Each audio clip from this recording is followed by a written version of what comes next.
একবার কোর্টে উঠলাম, একটা কেস ছিল 2001 সনে, হাইকোর্ট থেকে জামিন নিছিলাম। এরপরে জজখানায় উঠছে, জজটা আমাদের মোখালেফ ছিল।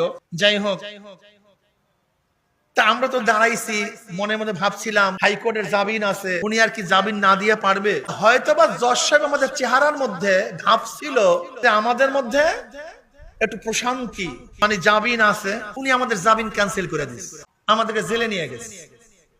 পরবর্তীতে খবর নিলাম ঘটনা কি জজ সাহেব আমাদের জামিন ক্যান্সেল করার কারণটা কি। তখন শুনলাম নাকি বলছে যে আমাদের মধ্যে কোনো আসামি হাসছে,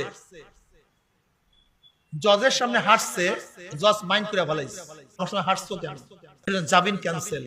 দুনিয়ার একজন জজ, উপরের কোর্টের জামিন আমাদের ছিল, কিন্তু তার সম্মান ইজ্জত যথাযথ ভাবে দিতে না পারার কারণে জামিন ক্যান্সেল। আহকামুল হাকিমের